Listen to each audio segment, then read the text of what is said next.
Oke, baik. Bang Rey, tapi apabila kita melihat bagaimana kemudian argumentasi dari Mas Romi dan juga Bang Herman, ini nampaknya masing-masing pihak merasa ada klaim dicurangi seperti itu. Bagaimana Anda melihatnya?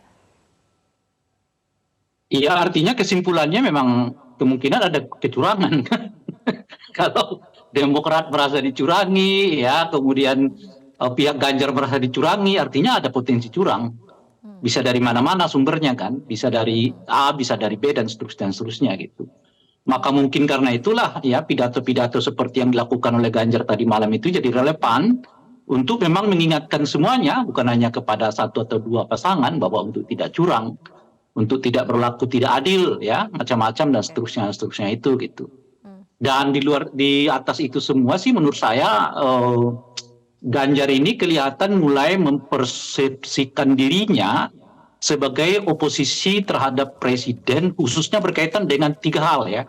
Pertama adalah penegakan hak asasi manusia, kedua adalah soal apa namanya itu etika dan adab demokrasi itu, dan yang keempat yang ketiga adalah penegakan hukum. Saya kira pidato yang disampaikan oleh Ganjar tadi malam itu kalau dibaca dalam konteks yang lebih substansialitas gitu, Ganjar sedang berbicara tiga hal itu. Dan saya kira Ganjar sudah bersama dengan pidato itu dia mau mencitrakan dirinya sebagai bagian dari oposisi terhadap presiden khususnya di tiga sektor ini. Kalau hal-hal yang berkaitan dengan pembangunan macam-macam, saya kira Ganjar dengan Pak Jokowi kan nggak mungkin dilepaskan kan, karena semua pembangunan yang dilakukan di era Pak Jokowi itu adalah bagian dari pesertaan PDI Perjuangan, bahkan yang nggak ikut kan Demokrat sebetulnya kan gitu ya. Nah oleh karena itu semua pencapaian-pencapaian dilaksanakan di era Pak Jokowi ini nggak bisa dilepaskan dengan PDI Perjuangan. PDI Perjuangan adalah partai paling kuat untuk menjaga presiden melaksanakan seluruh pembangunan sebagaimana tertera di dalam visi misi Pak Jokowi yang sebelumnya gitu. Jadi boleh disebut. Baik, Bang Rey, tapi dari perspektif Anda, di balik drama saling sindir pada saat tadi malam seusai pengundian nomor urut di KPU RI, dari perspektif Anda, siapa kemudian yang unggul dengan narasi yang dibangun lewat pidatonya masing-masing, ataupun pidato dari Ganjar ataupun Prabowo? Ganjar dengan Muhaimin itu kan punya kesamaan lah ya, soal kekhawatiran adanya ketidakjujuran dalam pelaksanaan pemilu. Nah cuman menurut saya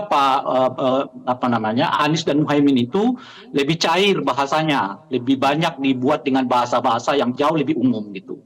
Sementara Ganjar, saya kira saya catat itu ada sekitar 4 poin menurut saya yang menonjol yang disebutkan oleh Ganjar ya terkait dengan pidato tadi malam itu dengan bahasa yang jauh lebih kuat dibandingkan dengan Caimin gitu ya ataupun Anies dan Muhaimin. Itu yang saya sebutkan tadi. Nah pidato tadi malam itu sekaligus untuk memperkenalkan wajah baru Ganjar, kira-kira begitulah. Apa wajah baru Ganjar itu? Wajah baru Ganjar itu adalah memperkuat demokrasi, adab dan etik demokrasi. Yang kedua adalah memperkuat penegakan hukum, dan yang ketiga adalah memperkuat hak asasi manusia. Itu pidato yang mungkin bisa kita sarikan sebagai substansi dari pidatonya Ganjar itu gitu. Sementara Caimin lebih banyak berhubungan dengan soal kehendak beliau agar satu ya kejujuran menjadi asas dari pelaksanaan pemilu, transparansi menjadi asas pelaksanaan pemilu, dan tentu satu lagi dan tetap harus dalam suasana yang berkeluarga.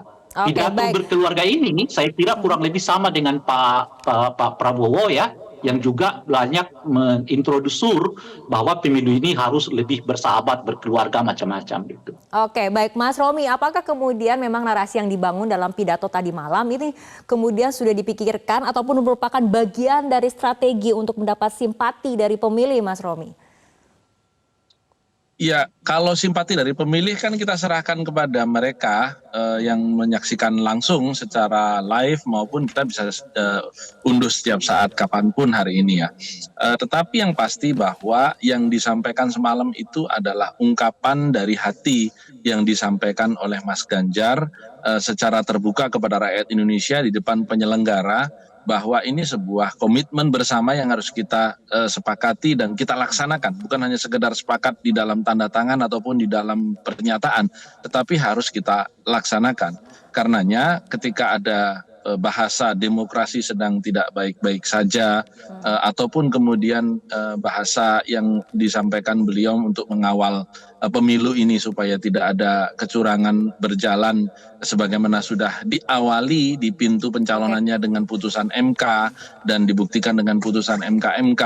Ini saya kira adalah seruan yang wajar dari seorang Ganjar Pranowo dan Mahfud yang kalau tadi dikatakan bagian dari pemerintahan, seperti yang saya katakan, karena hampir semua partai politik kecuali Demokrat dan PKS yang ada di luar pemerintahan ini juga sekarang yang merupakan bagian dari 3 pasangan, ya saya katakan kekuasaan itu terfragmentasi dan karenanya tidak semua bagian dari kekuasaan itu memiliki akses satu sama lainnya. Sehingga ini adalah seruan moral dan berangkat dari hati nurani yang bersih dan jujur begitu. Oke, ke Bang Herman. Bang Herman, tadi Mas Romi mengatakan ini ungkapan dari hati. Apakah tapi ungkapan dari hati ini merasa bagi kubu Prabowo Gibran merasa disudutkan tidak dengan ungkapan dari hati ataupun narasi yang dibangun ini? Ya, ada kata-kata bijak yang menurut saya bisa menjadi rujukan gitu ya. Bahwa ketika satu telunjuk menunjuk orang lain, menuduh orang lain, bahwa sesungguhnya 3 jari jemarinya sedang menunjuk dirinya sendiri. Saya kira sudah jelas lah Pak Prabowo sudah mengatakan bahwa setuju bahwa pemilu ini harus dilaksanakan secara jujur, adil, kemudian langsung, umum, bebas, rahasia. Tentu ini adalah prinsip-prinsip dalam kepemiluan. Dan kita kan berbicara berkumpul bersama juga di lingkungan penyelenggara pemilu. Dan kami juga memiliki pengalaman panjang di dalam pemilu, ya satu hal yang ingin kita wujudkan ya yang pemilu damai, jurdil, luber, dan tentu juga pemilu yang ini menjadi pesta demokrasinya rakyat.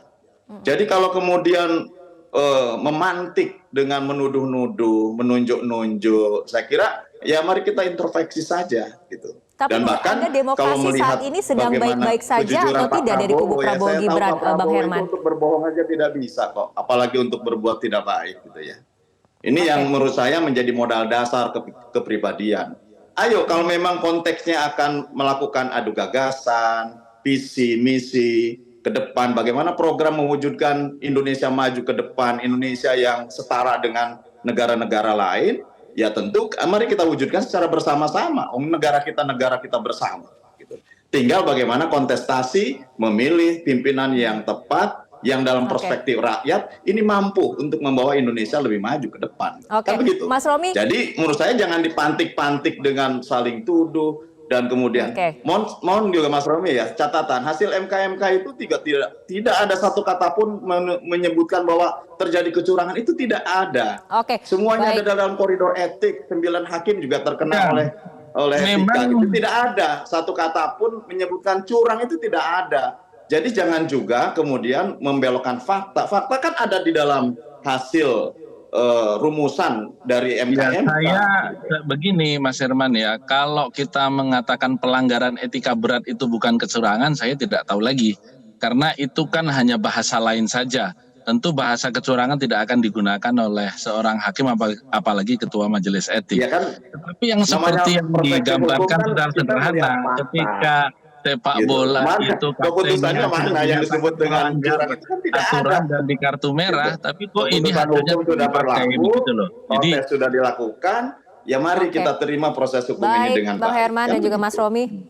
Oke, kita ke Bang Rey. Bang Rey, kita berharap tentunya pemilu adalah mengenai adu gagasan, adu program yang terbaik untuk negeri ini. Menurut Anda apakah itu masih bisa tercapai atau nantinya kemudian narasinya hanya akan bergulir dan berkutat seperti ini saja, Bang Rey?